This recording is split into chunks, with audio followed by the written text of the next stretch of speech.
everybody. Welcome to another episode of Doses of Darling.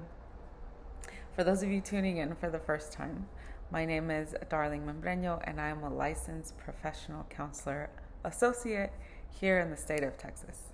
I am giggling because this is like the sixth time that I try to record this intro and I keep messing up. Um, so bear with me. I'm probably going to go all the way through with this one and see what happens. So thanks to those of you who are new and listening and watching for the first time. Thanks to those of you who keep subscribing either here on YouTube or on Spotify or on Apple, on Amazon Music. I'm super grateful for those of you who are listening to and watching my stuff. I am not at home right now, obviously. You can see by my background, and I hope that you can hear me well. I don't have my massive microphone either, but I wanted to make sure that I get an episode in this weekend because we won't have another episode until 2 weeks from now. I'm going out of the country for a little bit with my family, so I'm really excited about that. But I'm going to leave y'all podcast lists like I'm the only one, for just one weekend. But yeah, keep subscribing to my channel and liking my stuff, and I'll be back very soon. So this episode is going to be about another modality of therapy. So remember, I want to make sure that y'all know that therapy is not just going and sitting on a couch and talking about our problems to a person that's sitting across from us.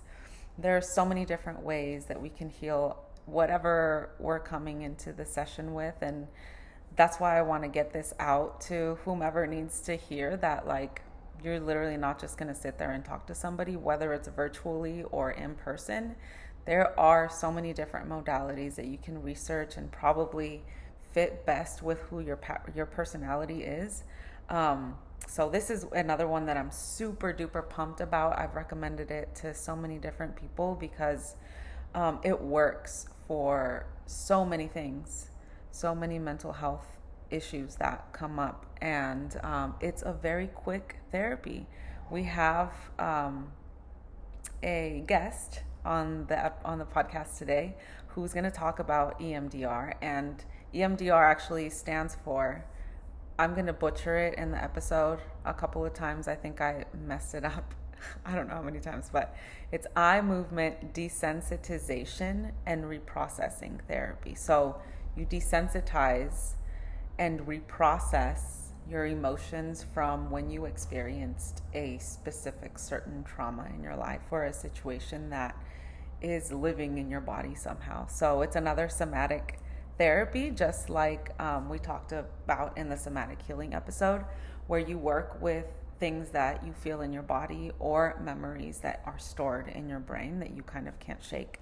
So without further ado, here is our guest talking to us about EMDR. This modality is super intriguing to me because of what it entails. I did a whole report and presentation on it when I was in grad school, and I've even done 2 EMDR sessions on myself, and they were super powerful and eye-opening. I do have to say, do a little aside, this is not recommended if you're not a mental health professional. And even after each session that I did on myself, I still went and processed it with my own therapist. So you need a mental health clinician to do this alongside you so that you can get the best results possible. My guests on today's podcast will give us a brief history on EMDR and follow up with some example of what it looks like in session. This is Samantha Benn. She's a licensed clinical social worker here in Texas. And I met this gentle spirit of a woman at a Contigo Wellness event, the women's wellness workshop, at which a whole bunch of us ladies got together on a Saturday morning.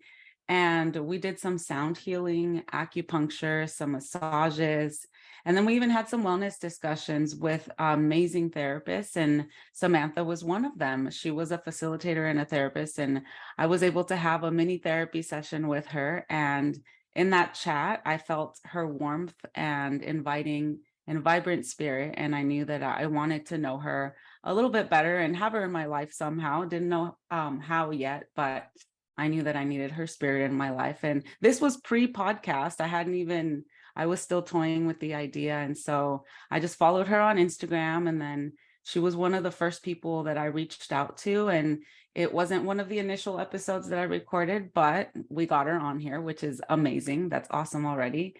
And I'm just excited that we were able to make it happen, and that she's going to enlighten us with information on such a fantastic modality today. So welcome, Samantha. Thank you so much for taking time out of your busy schedule to do this podcast with me. Thank you so much for having me and for those kind words. I'm very glad to be connected. Cool. Okay, so the first question that I always ask is, how did you know that you wanted to become a mental health professional, or what inspired you to take this path in life? Gosh, that's the most important thing. So I was finishing my undergrad degree in business, and I got to take an elective and found out that there was a whole field of study called social work. Mhm. I didn't know helping professions existed. I didn't know that was a career path. And I knew that semester, like, oh, I'm going to get my master's in this because this is what I would want to do. I always knew I wanted to help people just because of my lived experiences. I grew up in poverty in San Antonio, and experienced homelessness and lots of evictions, and lived in a shelter for a year and a half in Section 8. And so with all of those stressors, feeling very alone, feeling very ashamed about my identity and like why my life was the way it was, and really internalizing that of like, that maybe meant something about me, about my worth. And so definitely wanting to support anybody that feels that way, especially in the Latino community, because I think that there are a lot of narratives that can go that can be perpetuated in media and society if you are struggling. And so wanting to uplift people, support people, help them not internalize that, not make that mean anything about them. Yeah. Yeah, thank you for sharing all of that. I mean, having a childhood like that must have been really difficult. And for you to want to give back to that kind of community, sometimes people end up really bitter or don't process any of what happened to them as children. And so it's really amazing that you took that spin on it, and that you want to give back to people who are in that situation, and provide all of the services and resources necessary to people on the fringes. I think that you called it during one of our initial interviews. Yeah, absolutely. Yeah. Anybody that's like not socially conforming or isn't treated with dignity, like those are my people. Those are the people I want to uplift and love on. Yeah. So how long have you been doing this work? I got my master's in social work in 2014. So it'll be about a decade that I've been practicing as a clinician. That's super cool. And what is like the most rewarding experience or thing that you've gotten out of these last 10 years in this field? Definitely the connections. I learn as much from the people that I'm working with as they learn from me. It is very much a reciprocal, like loving, giving experience, right? To witness people grow, to witness people step into their voice, into their power, to move past that pain, right? It takes so much bravery. So like, I get really inspired by that. I feel very privileged in that space. So yeah, it's everything.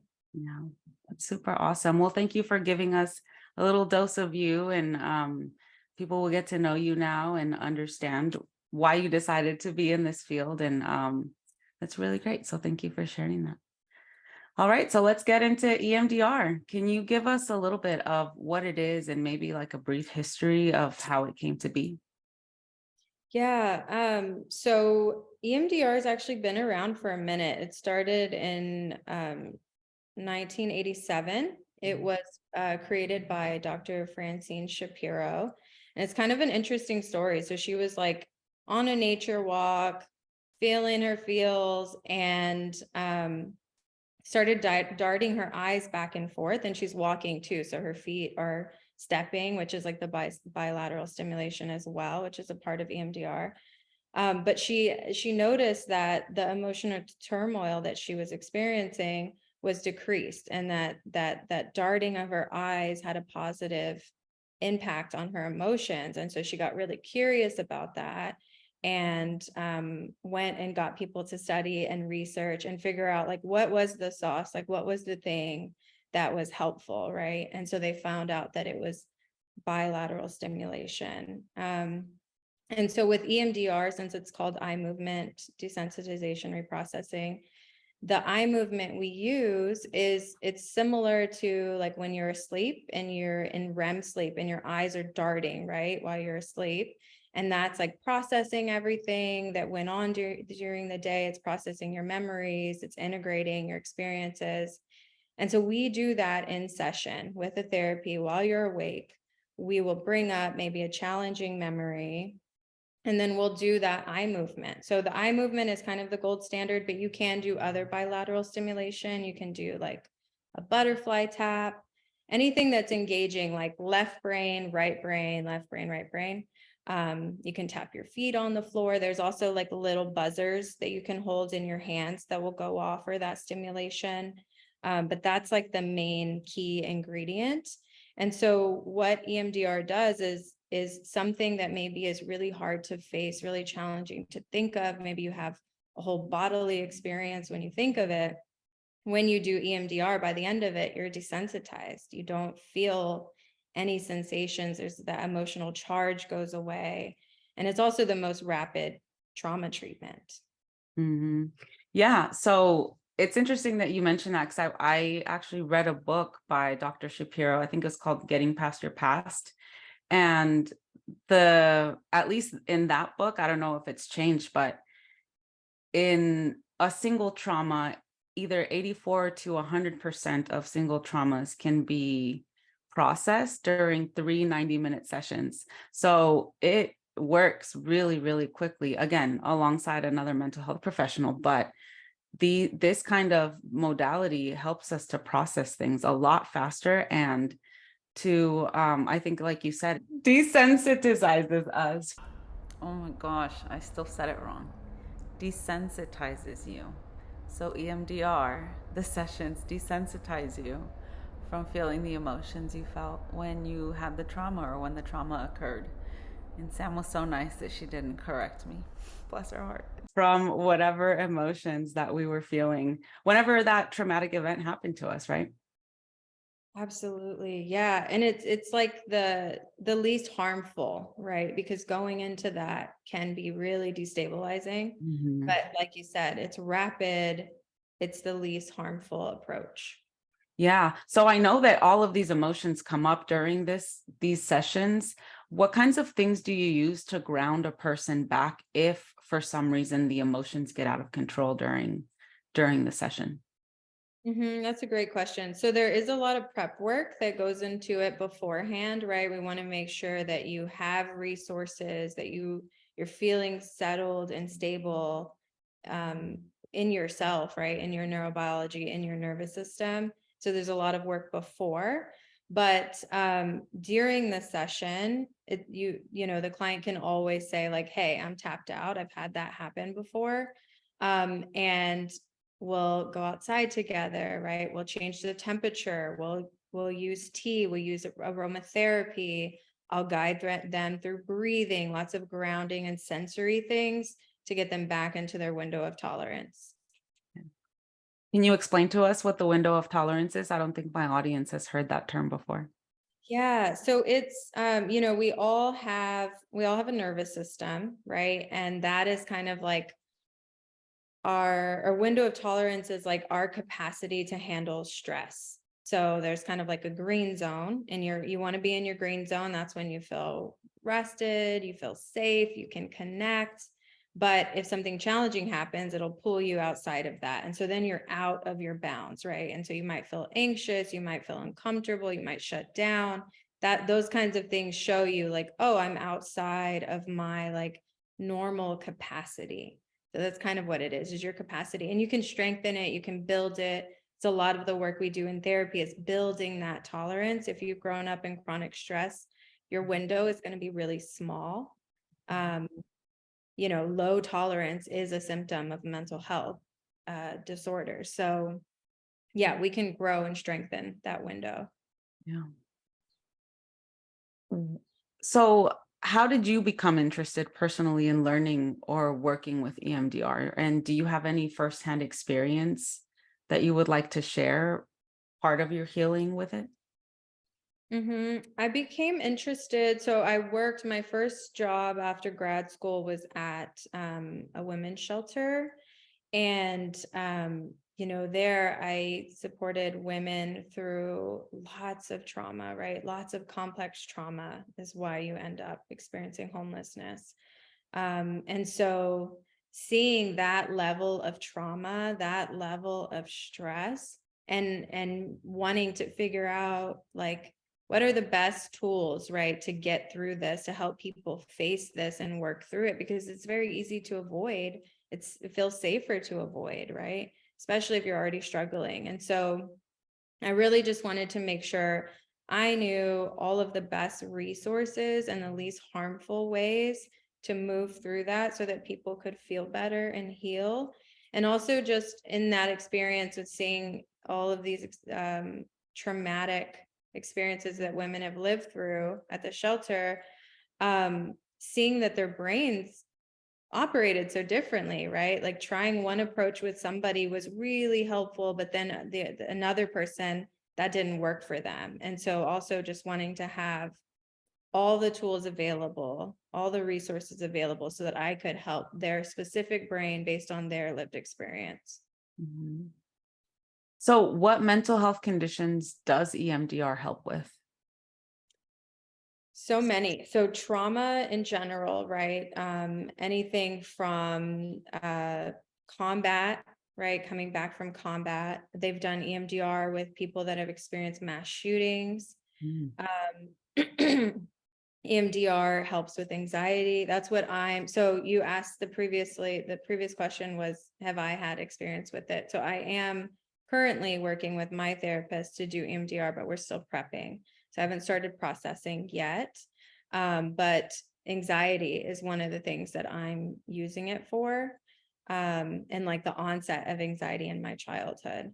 And so EMDR also helps with grief, depression, negative core beliefs, right? If we have internalized shame, internalized homophobia, internalized racism, all of those things, EMDR helps with. Sexual assault, developmental trauma, like any attachment issues. If you have strained relationships with family, can help with that. I mean, it is so beneficial to a whole host of traumatic experiences. Yeah, that's what it sounds like. You mentioned a lot of the things that either I will broach or want to broach in this podcast. Almost everything under the sun it's really helpful for. So, if this is appealing to anybody who's listening or watching this podcast, definitely check out this modality. So, do you combine any other modalities with EMDR? Yeah. So one of them, so there are several. One is parts work, right? When you start to understand yourself as having many different parts, that one can be helpful too with PTSD. So we know that with PTSD, those symptoms are so harsh and brutal that it often takes people 10 years before they actually engage in treatment because it's so scary, right? It takes so much courage. And so when I work with PTSD, it's like, okay, can I work with like this really small part of you that maybe wants to heal, that maybe can lean into some bravery, right? So we do a lot of parts work with EMDR. I've Sorry, also done, just to interrupt you, parts work meaning internal family system parts. yes, yes, exactly. Which you did your last episode on, right? Yeah. Sand tray is another one. So I'll have the person like create the visual or the memory in the sand, and then we'll reprocess using that.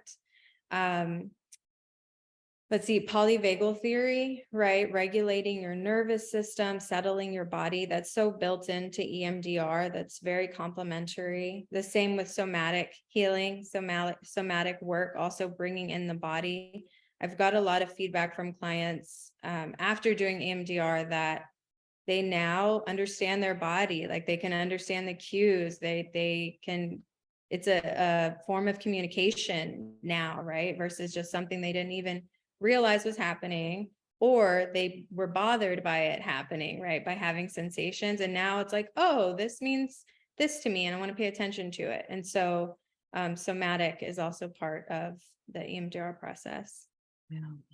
Well, that's super cool that you can integrate all these other modalities with it also. And yeah, I mean, you are doing some somatic work while you're working with EMDR, right? The bilateral stimulation, whether you're tapping on your knees or on either shoulder or your feet, whichever it is, it's already body movement. So it's moving energy into different parts of your body and um, reconfiguring all of those traumas into something different. So a lot of neuroplasticity comes with that as well, correct? Absolutely. Yep. So can you tell us about a successful or moving client story with whom you have used EMDR? Yeah. So I guess I've used it quite a bit with sexual assault. And so I'll just kind of combine some of those experiences where um, people I've worked with have, and this has been people of all genders, have experienced some sort of sexual assault. And oftentimes when we're violated in that way, we internalize it. We start to think, I've had clients be like, why didn't I protect myself? Like, I didn't fight, or I caused this to happen, right? So we start and they're feeling so much shame and disgust with themselves. They're feeling really bad, like this pain happened because of something they did. And then by the end of reprocessing, then getting to the point of externalizing all of those emotions to the perpetrator, right? The abuser is the one that we're mad at. The abuser is the one that caused this pain. And then being able to clearly see that for themselves, and then access a lot of compassion for themselves and what they've been through.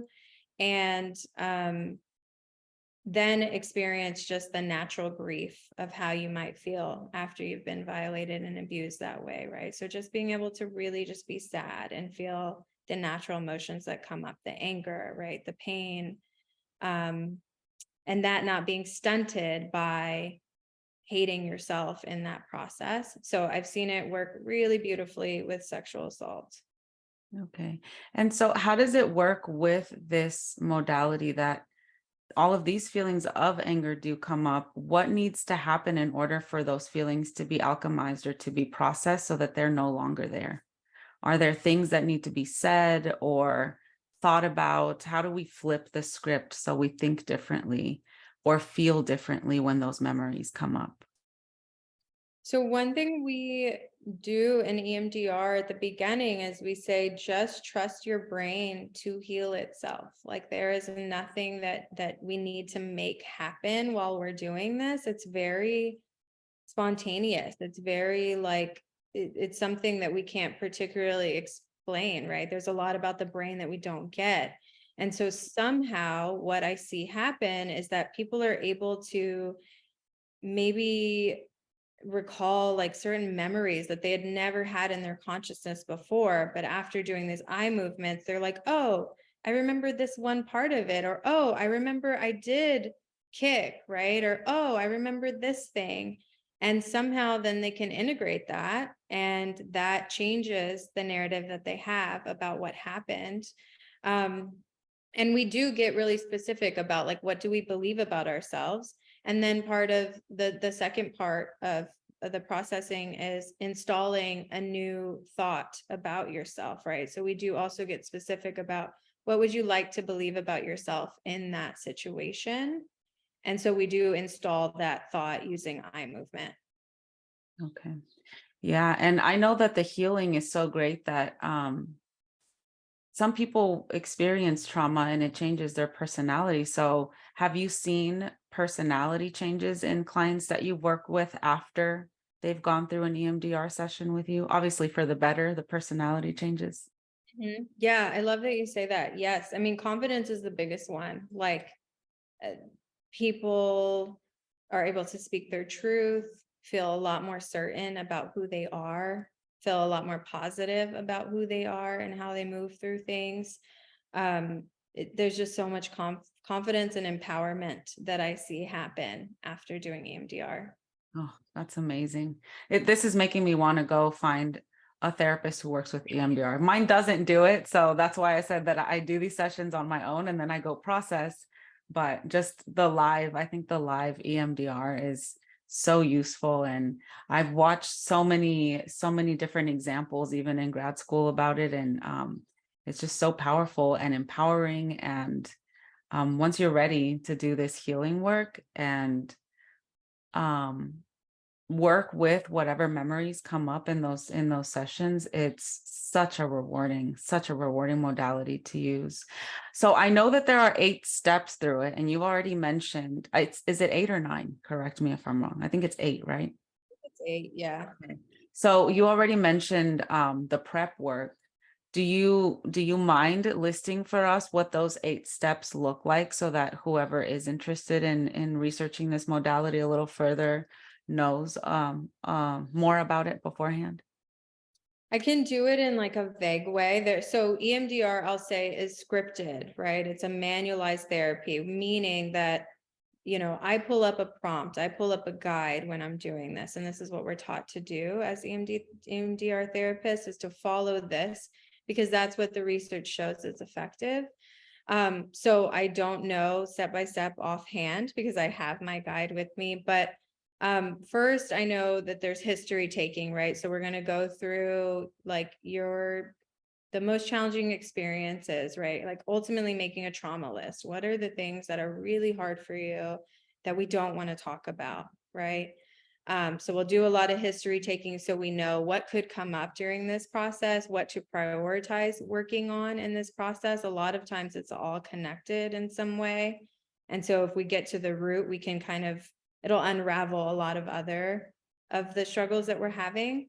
So it's the history. The prep is something called resourcing in EMDR. And so it's kind of like connecting with your highest self, like connecting with your best memories, the moments where you felt most confident, most loved, most supported, and going through those, really viscerally connecting with those together, and then doing eye movement to strengthen those and create new neural pathways so that we're having those resources and we're realizing, oh, I am that person that has had these positive experiences and that has these qualities already.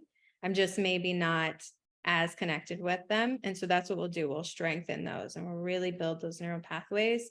And so the resourcing is kind of a lot of work, because again, we want to make sure you're feeling pretty solid before we go in and process hard memories. Let's see. And then, yeah, like coping, we want to make sure that you have skills, you have support, you know how to regulate yourself, at least on a basic level. And so that's kind of all the prep before. And then we do desensitization, which is the eye movement or the bilateral stimulation. And then after that is the installation. Okay, now we're going to put the new thoughts in with our new information, with the new way that we integrated our experience. And then at the end, we kind of check. So we'll go through and like check in with the body. Like, how is the body feel when we bring up this memory? Is there still sensation there? Is there still something coming up? And that lets us know, oh, there's still work to be done. There's still an emotional charge. There's still something stuck. And so we'll work with that until we get to a 0, meaning you bring up this memory and there is no sensation, right? It's like something where you say, like, I just went to the grocery store this morning, right? Very neutral, no reaction. So that's kind of how the process is. Okay. Yeah, so there are a lot of steps that go into it before you actually get into the processing of it. And I guess I'm wondering also, because so many huge feelings come up or can arise during the sessions, 2 questions come to mind. The first one is, how how quickly after each session do you do the next one? Because I know that like I've heard recommended is like 6 sessions to start off with. So like first, how quickly back to back do you do these sessions? And then the other question is, because of all the feelings that come up, is have there been people that are re-traumatized from it, or does it never go in that direction? That's a great question. So I can just speak from my practice and experience. And I would say, so, to hear you say 6 sessions, I'm like, oh, was I trained in that too? I don't remember that number specifically, but I often don't see it taking that long. I've had people in the first session, just one session, by the end of it, we are desensitized. So sometimes it could just be so rapid, depending on how your brain works, right? And then sometimes if it is longer and it takes multiple sessions, it is advised to meet weekly, sometimes even twice a week, just to keep all that processing going. But I certainly will have clients that have just a natural grief happen right after a session. And so it'll be a harder week, right? They'll feel sad, they might cry, they might feel heavy, which is a natural response to the trauma that they didn't get to experience previously. And they might come in and say, like, I have, 5 presentations this week and I really can't be in that vulnerable space. Can we take a break? And it's like, absolutely. Like, yeah, let's work on just stabilizing ourselves, resourcing, right? Getting you contained. And then we'll go back to it. So I tend to be pretty flexible based on what my clients are feeling, but it is advised to keep going once you open the trauma, keep processing it. Mhm. Right. Yeah. And I think the only reason I've heard 6 is because I've listened to podcasts or read things that include people that have taken the adverse childhood experience scale. And so I think when you have more than 4 of those are obviously more than one trauma, right? The data that I presented earlier with the 3 90-minute session, I mean, you're saying that after one session, people are desensitized. So yeah, if it's a quick thing, but the more traumas you have to process, obviously the longer it's going to take. So I think that's where the sessions came from in my mind. The 6 sessions came from in my mind. But it's great to know that after even one session, after you've done the prep work for it, that it works and you're not trauma free, but that you've created and developed those neural pathways to feel better about the experiences and not have those feelings of lowered self-esteem or low self-worth or all of the things that were caused as a result of the trauma. Yeah, absolutely. And yeah, you're totally right. It makes sense when you have complex trauma or many traumas. I don't often see it though, where we kind of go down the trauma list. Like, okay, we did one, we're gonna go to the next one. It's usually like, okay, we're gonna do some other work and we're gonna take a break, and that was helpful for that thing. And maybe we'll come back to another trauma. Because like I said, they kind of end up being really related and kind of unravel together without needing to go through maybe all of them sometimes. Okay. Okay. So even if you have a checklist of things like I've been through all of this stuff, sometimes they just meld together because the experiences bring up either similar feelings or similar opinions about ourselves. Absolutely, yes. Okay. That makes perfect sense. Do you have any resources on EMDR that people can look into outside of the therapy session or in between sessions if they're working on their own stuff? Yeah, so EMDRIA it's EMDRIA.org. Is kind of like the EMDR, the national EMDR website. It might even be international, but you can go on there, you can find a therapist trained in EMDR that's near you. They have videos about EMDR, more psychoeducation. They also have all the research listed on there, right? Who has this been helpful for? How many studies have been done? What improvements have they noticed? There's a lot of really promising research. I think also, if you just go on YouTube and search EMDR, you'll hear a bunch of therapists talking about it. I think that, there's not as much, like, you can learn about it in terms of like what the process is, but yeah, you don't really want to do it by yourself. You want to connect with a therapist. So a lot of the resources are going to be around like what you can expect and then how to find the clinician that you want to do this work with. Cool. Is there anything else that you think that is important people should know about EMDR that we haven't already covered? Um, yeah, I think, I want people to know that it works virtually and in person. So I've seen it be as effective either way. Whatever space that you feel most safe in, that I think that will be the most effective for you. We want you to be as safe as possible. Um, and then just the feedback that I hear about it, again, it's something that's kind of beyond logic, right? Maybe something that we can't really explain, but I had somebody this week, a male client, say like, oh yeah, that EMDR stuff we talked about, like, I don't think about it ever again. Like it's just gone, right? And so it's possible, it's really possible to heal from some of the most challenging things. And this is just one of the ways, but it is the most rapid way. If you're having a hard time going, like wanting to face it or go towards it, this might be the therapy that would be most helpful for you. Yeah. And I love the way that it came about, like just on a walk in the park, because I've personally had epiphanies running. And so it makes sense that, this person was walking, I'm running, and probably my eyes are darting back and forth because I'm watching for pedestrians or for cars or for dogs or something. And I'm doing the work without even realizing that I'm doing EMDR on myself, because usually when I run, I do it to de-stress. And I think as long as we go in with the intention of this is probably what I want to work on, and you have that bilateral stimulation, it's just super awesome that it came around about so accidentally.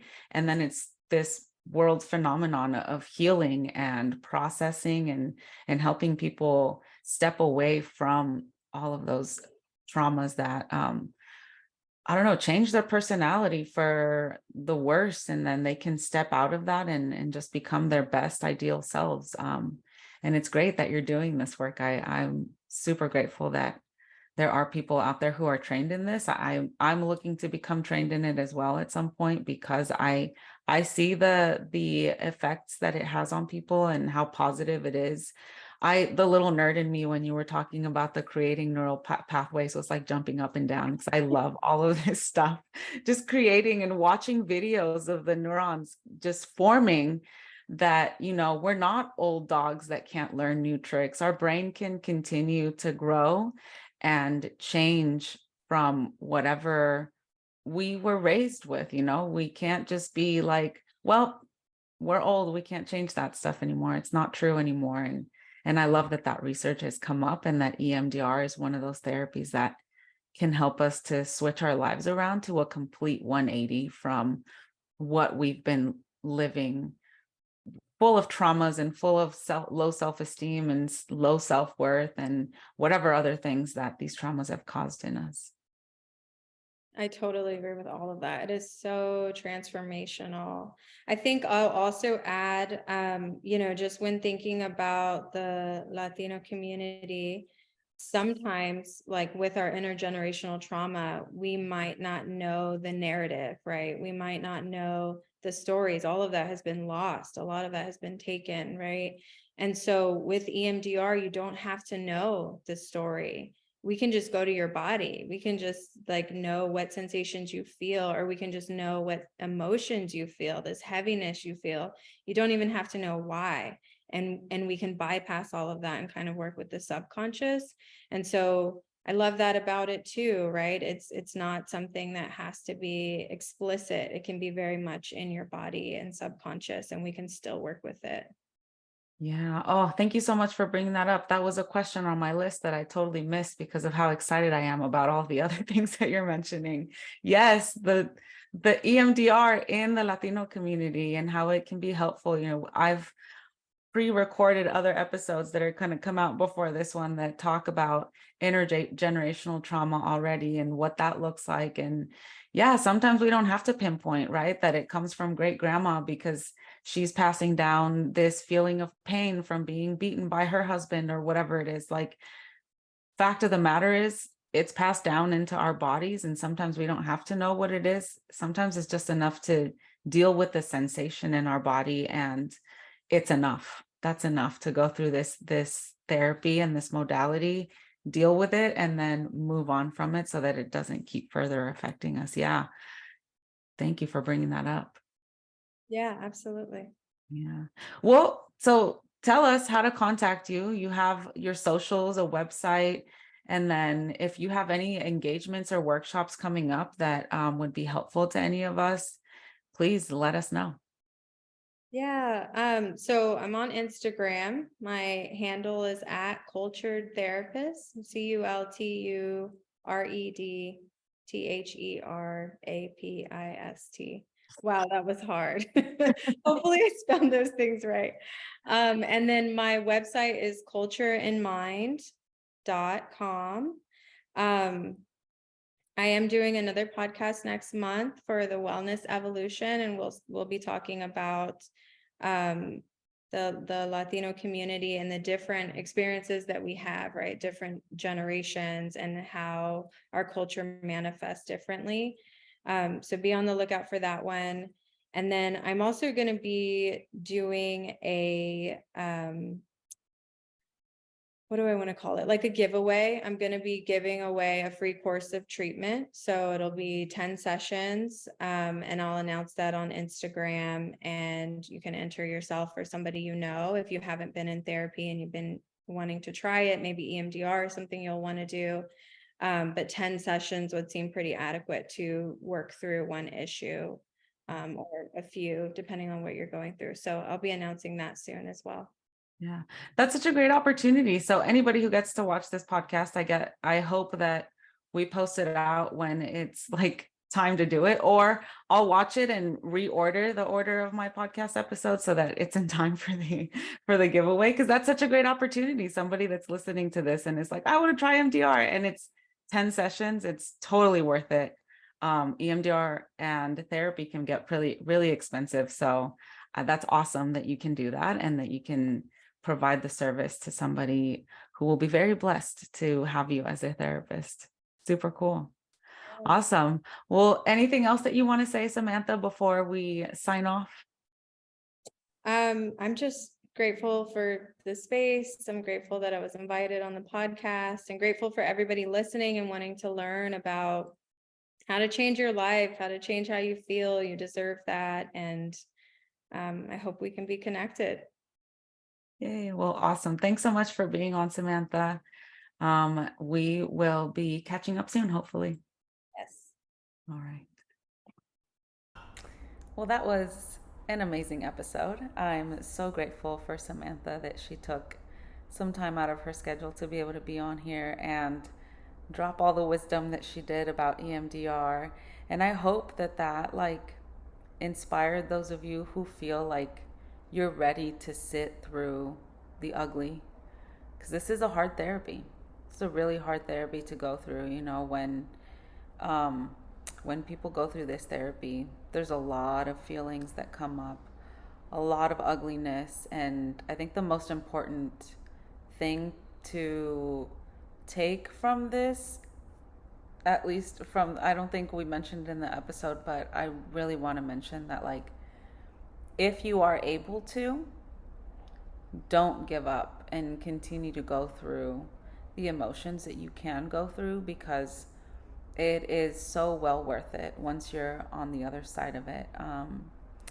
It's just like Samantha mentioned, like such a quick therapy to work with the traumas that people experience. And I mentioned my interest in having my own mental health therapist who's trained or certified in EMDR, and now I do have my own therapist. I recorded this episode a few weeks back, so I had been mulling that idea because I've been recommending it to so many people, and I'm like, well, I can't just do it on myself all the time because, like Samantha mentioned, this is a scripted therapy. And the couple of times that I did it with myself or on myself, I it was difficult for me. I still went through some feelings and was able to reprocess some things, but it's it's not comparable to being able to actually focus on the feelings that come up and that surface while the other person can focus on the questions that they ask you during the whole process. So I found my own EMDR therapist, and I'm really excited to start doing my work because, as I've mentioned in the past episodes, yes, I'm amazingly proud of the woman that I am now. I'm so different from what I used to be a few months back. I've mentioned that also, but I want to continue growing. I want to continue being that just of service in this world, and like a good person and a healed person, so I don't act from a painful or hurtful place. Um, I don't think I have been recently, but I know that there are things that I have to heal. I mentioned the ACEs score in the podcast, and I didn't further specify what it was. Maybe some of y'all know what it is, but for those of you who don't know, the ACEs score is something that you can find online, actually. It's a tool you can find online that lets you know basically how messed up one is. But so here, it stands for Adverse Childhood Experiences Score. And it's a list of 10 things that could have happened in your life growing up before the age of 18 that then make one apt or susceptible to high blood pressure or heart issues or cancer. Or so, like, the more, I think it's, you have, if you have 4 or more of those things, then all of these physical things manifest in you as you age, right? So it's basically a list of 10 different types of traumas that you've gone through in your life. And so out of 10, I have 8. So I'm a little bit fucked up. I'm a little bit messed up. And so because I'm in this history taking process with my EMDR therapist, I haven't even done the prep work yet. She's barely asking me to list out the things that I want to work on. And because I'm super honest with y'all on this podcast, I'm definitely going to work on my high anxiety. I live with anxiety almost all the time, and it comes with and from my anger. And so I want to be able to work with that. And I guess I'll make the list for y'all right now. So my anxiety is one of them that I want to work on. I want to work on the domestic violence I witnessed when I was growing up. It wasn't just my parents. I grew up in a household with, as a lot of immigrants do in California and maybe other states as well. We all lived in a condo with 4 other families or 3 other families at any given time. And if my mom and dad were not getting in physical altercations, then my uncles were beating their wives. So I witnessed a lot of domestic violence, and heard a lot of domestic violence outside of my doors, or the doors, as a child. I want to be able to process witnessing alcoholism in my family. The uncles that I had who lived in that condo with me or passed through and visited, either were aggressive because of alcohol or had to be restrained because they were being physically aggressive or out of control, and then had to have the cops called on them. That's a whole thing that I want to process. And then I was sexually abused as a child. So that's part of the list of things that I need to sit and think how it's affecting me currently, because I don't think I've sat down to think about those things. And that's the opportunity that EMDR gives us. I've been able to heal this thing with my mom that I have so vulnerably and openly talked about, but there's a lot of other stuff that I want to be able to heal so I can move through this world with intention and with a pure heart, and it's hard to do this work by yourself. When you do it by yourself, sometimes it doesn't go so well. Kudos again to those of you who are able to, but I can't. I mean, I can probably do it, but it's easier to be able to have someone else by your side on your journey. So, yeah, if y'all think, sorry, remember, I'm not home.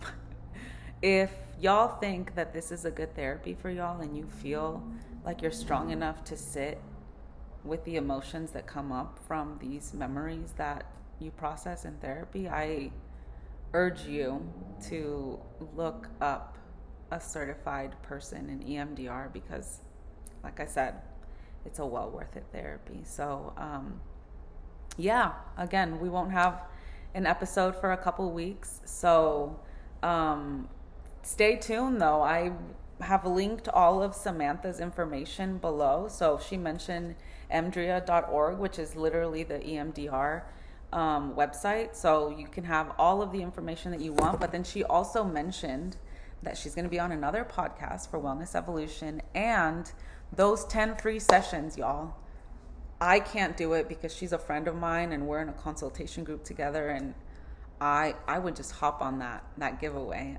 So stay tuned and follow her at her Instagram at Culture Therapist. Go check out her website at cultureandmind.com, and I will be seeing y'all, or y'all will be seeing me on the next episode of Doses of Darling. Don't forget to like this video, subscribe to the channels. I don't know how you do that on Spotify or Apple, but like, keep listening.